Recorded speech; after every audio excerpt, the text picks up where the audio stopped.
Hey everyone, welcome back for another deep dive. Ah, Today we're going to be cracking open a chapter okay. on qualitative research interviews, which sounds super academic, Yeah. but trust me, this stuff is pure gold Yeah. for anyone who wants to have deeper, more meaningful conversations. You hit the nail on the head. We often think about research as this separate world, but it's amazing how much we can learn from it that applies to our everyday lives. Right.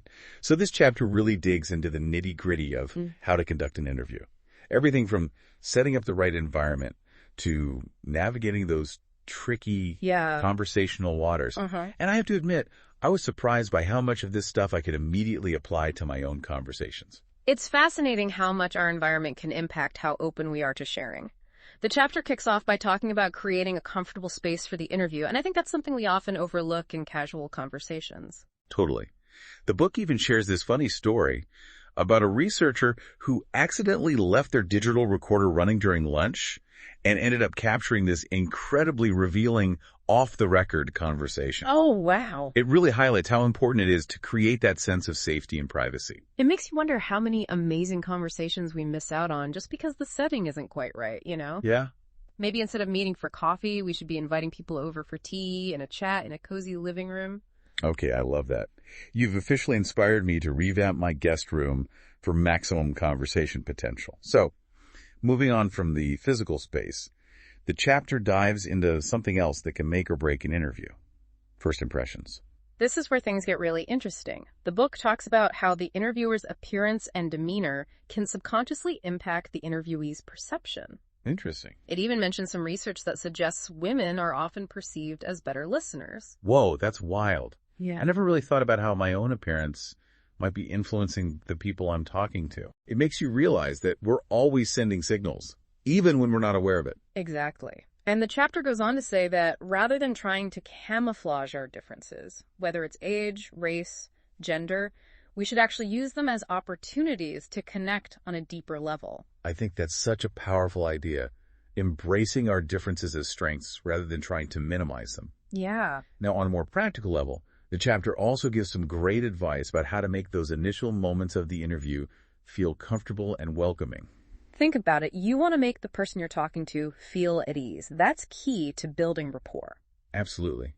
The book suggests using small talk to break the ice, but not letting it take over the entire conversation, which I have to admit, I struggle with sometimes. I'm a sucker for a good tangent, but I can definitely see how getting sidetracked could derail the interview. It's finding that balance, right? Yeah. Creating a genuine connection without losing sight of the purpose of the conversation.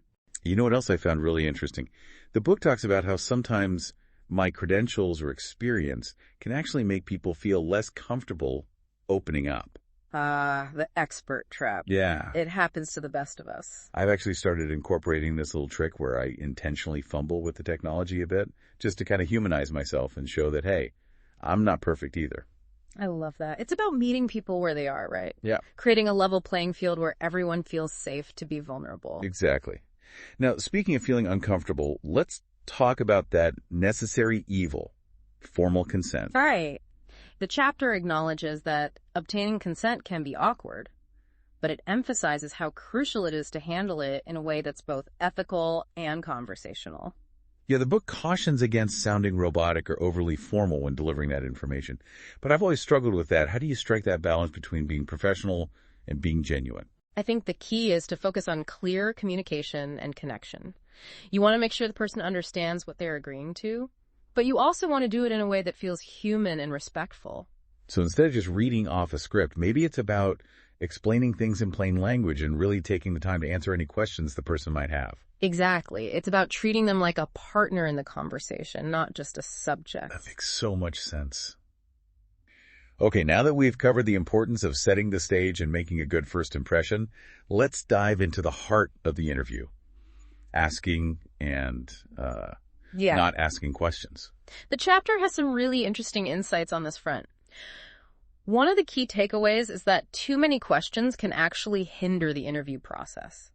Wait, really? Yeah. I feel like I'm always told to ask more questions. Yeah. But I guess if you're constantly peppering someone with questions, they never really get the chance to fully explore their own thoughts. That's exactly it. And it can also create a power dynamic where the interviewer is in control, which can make the interviewee feel less comfortable sharing. So how do we avoid falling into that trap of asking too many questions? The chapter suggests using what they call orienting statements. It's about gently guiding the conversation without leading the interviewee down a specific path. Okay, I like where this is going. Can you give me an example? Absolutely. Instead of saying, "Were you nervous when you first started your job?" you might say something like, "Tell me about your first day on the job. What was that experience like for you?" Oh, that's so much better. It's like you're inviting them to share their story without putting any pressure on them to answer in a certain way. Exactly. It's all about creating that safe space for them to open up. And speaking of creating space, the chapter also highlights the importance of something they call the orientation, which is basically that initial response the interviewee gives when you first introduce the topic. I struggle with responding to that initial summary. I find myself wanting to jump in with questions, but I know that can be counterproductive. Yeah, What strategies have you found helpful? you're so right to be mindful of that. Our natural inclination is to probe, but sometimes the most powerful thing you can do is simply acknowledge and validate what the person has shared. So instead of firing off a question, I might say something like, "That sounds really challenging," or "It sounds like you learned a lot from that experience." Exactly. It's about showing that you're listening and that you care about what they have to say. And that brings us to another crucial aspect of interviewing, the power of listening. I feel like I'm a pretty good listener, Yeah. but this chapter really blew my mind with all the different nuances of listening. Like, it goes way beyond just being quiet, right? Absolutely. It talks about different listening stances and how the way we listen can actually shape the conversation. It even dives into the power of silence, which sounds counterintuitive, but those pauses can be so powerful in encouraging deeper reflection. I've always been terrified of those long silences in conversations, but now I'm seeing them in a whole new light. You're right. Sometimes those pauses are exactly what's needed for the other person to gather their thoughts. You know, it's funny. The chapter points out that those silences often feel much longer to the interviewer than to the person being interviewed. Yeah, Our perception of time can really get warped in those moments. that's so true. Yeah. I'm definitely going to try to be more comfortable with silence in my conversations from now on. The chapter also talks about using different types of clarifications: factual, story-based, and meaning-based, to deepen understanding. Those clarification techniques can be game changers. Like if someone's speaking in generalities, you might ask for a specific story to illustrate their point. Okay. That can really bring their experience to life and help you understand their perspective more fully. And what about meaning-based clarification? Can you give me an example of that? Sure. It's about digging into the emotions and motivations behind someone's actions. So if someone says, "I quit my job," you might ask, "What led you to make that decision?" Or "How are you feeling at that time?" Oh, I see. It's about getting to the heart of what's really going on beneath the surface. And I love how the chapter emphasizes that these listening techniques aren't just for formal interviews. They can be applied to any conversation where you're trying to connect on a deeper level. Exactly. Whether you're talking to a friend, a family member, or a colleague, these skills can help you build stronger relationships and have more meaningful interactions. Okay. Now let's talk about something that I know a lot of people struggle with: confrontation. Yeah. The chapter acknowledges that it can be a tricky territory in interviews, Yeah.